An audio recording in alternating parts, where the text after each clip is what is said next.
چولستان کے دربار حضرت چنن پیر کے مزار پر پاکستان کا سب سے بڑا میلہ اس دربار پر لگتا ہے۔ بابے کو 739 برس ہو گئے ہیں، وہ غیر مسلم وہ بھی آتے ہیں۔ ٹیلے پہ ان کا دربار کیسے بنا؟ حافظ صاحب یہ بتائیے گا کہ حضرت چنن پیر کے حوالے سے، ان کی تاریخ کے حوالے سے بتائیے گا، کیا تاریخ ہے اور کب سے ہے؟ بابے کا نام حضرت عماد الدین المعروف چنن پیر ہے۔ بابے کو 739 برس ہو گئے ہیں۔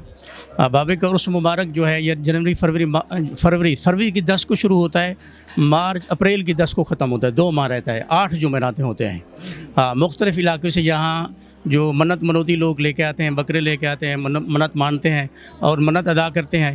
اس کے بعد دیتے تو اللہ تعالیٰ کی ذات کے حوالے سے ہیں، لیکن جو اصال ثواب ہوتا ہے وہ بزرگ کو اصال ثواب کرتے ہیں۔ حضرت چنن پیر کون ہیں اور کہاں پیدا ہوتے ہیں؟ جی گزارش یہ ہے کہ حضرت چنن پیر رحمۃ اللہ علیہ، حضرت سید جلال الدین سرخ پوش بخاری رحمۃ اللہ علیہ جو اس شریف والے بزرگ ہیں، ان کی دعا کے ساتھ یہ پیدا ہوئے ہیں۔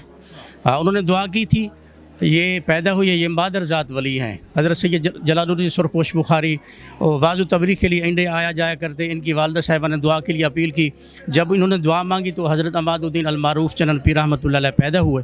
اس کے بعد یہاں یہ 2 روایتیں ہیں، بعض اوقات کہتے ہیں کہ یہ 18 سال کی عمر میں شہید ہوئے، بعض اوقات کہتے ہیں کہ زندہ چلے گئے ہیں۔ یہ شہید کیسے ہوئے اور کیسے ان کو شہید کیا؟ یہ ان کی ہسٹری یہ ہے، ایک تو ایک کتاب ملتی ہے تذکرۃ الاولیاء اس شریف میں، اس میں بھی ہسٹری اس کی ملتی ہے۔ ان کے والد صاحب راجہ سندھو تھے، ان کو وہ غیر مسلم تھے، ان کی حکومت تھی، انہوں نے انہیں شہید کروایا تھا۔ انہوں نے اپنے ہی بیٹے کو کیوں شہید کروایا؟ اس لیے کہ یہ مسلمان ہو گئے تھے، ان کی گھر والی بھی مسلمان ہو گئی تھی، کیونکہ وہ ان کی حکومت تھی، وہ راجہ تھے، بادشاہ تھے، اس لیے وہ اثر رسوخ تھا ان کا، اس لیے انہوں نے شہید کروا دیا۔ شہید کس طرح کروایا گیا؟ وہ حملہ آور بھیجے تھے۔ بعض اوقات کہتے ہیں کہ یہ زندہ چلے گئے، اللہ تعالیٰ نے انہیں پناہ دی تھی، بعض اوقات کہتے ہیں کہ شہید کر دیے گئے تھے۔ اچھا، یہ ٹیلے پہ ان کا دربار کیسے بنا اور ان کا دربار کا یہ مختلف ہی؟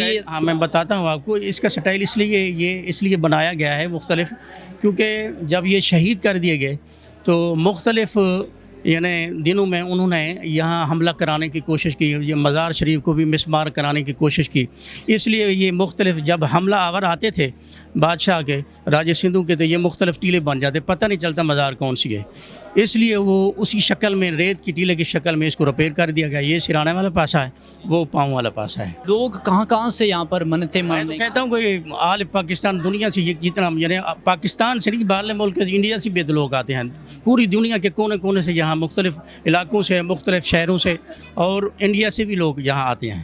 ہاں جی۔ کون سی منتیں پوری ہوتی ہیں؟ منتیں تو یہ طریقہ کار تو یہ اللہ تعالیٰ سب کچھ دیتا ہے، لیکن ولی کے صدقے دیتا ہے۔ یہاں بکرا اللہ تعالیٰ سے مانگتے ہیں لوگ، یا اللہ ہماری منت پوری کر دے، ہم بکرا لے آئیں گے، بزرگ کو اصال ثواب کریں گے، تو بکرے لے آتے ہیں۔ یہ اکثر جو دعا اللہ تعالیٰ سے مانگتے ہیں لوگ یہاں ولی کے آستان پہ، اولاد کے لیے حصول کے لیے مانگتے ہیں، اور وہ پوری بھی ہو جاتی ہے، اللہ تعالیٰ پوری کر دیتا ہے۔ لوگ پھر بکرے لے آتے ہیں، آج بھی آپ کے سامنے 10-12 بکرے آئے ہیں، تو اللہ تعالیٰ انہیں لوگوں کو منتیں پوری کی ہیں، اللہ کرتا تو اللہ تعالیٰ ہے ان ولی کے صدقے، اس لیے لوگ پھر منتیں مانتے ہیں، وہ ادا کرتے ہیں، آ کے اور بکرے ذبح کرتے ہیں، اصال ثواب ولی کو پہنچاتے ہیں، ان کی روح کو پہنچاتے ہیں، تو لنگر کا اہتمام کرتے ہیں، خود بھی کھاتے ہیں، جو یہاں مسافر ہوتے ہیں ان کو بھی کھلاتے ہیں۔ سنا گیا ہے کہ یہاں پر جس کی شادی نہ ہو تو وہ منت مانتا ہے، منت پوری ہو جائے تو اس کے بعد وہ کو رقص کرتے ہیں۔ نہیں، رقص وغیرہ تو یہ تو ایک رسومات ہے، یہ کوئی یہاں نغارے ڈھول بھی آتے ہیں، بین بھی لے آتے ہیں، یہ اپنی خوشی کا اظہار کرتے ہیں۔ وہ یہاں پر مسلمان کے علاوہ ہندو مذہب کے لوگ بھی آتے ہیں۔ تھوڑی مریچے جسے ہم کہتے ہیں نا، وہ غیر مسلم وہ بھی آتے ہیں، ہم انہیں روک نہیں سکتے، وہ آتے ہیں، وہ دعا بھی مانگتے ہیں، ہم سے بھی منگواتے ہیں، کہتے ہیں ختم بھی پڑے۔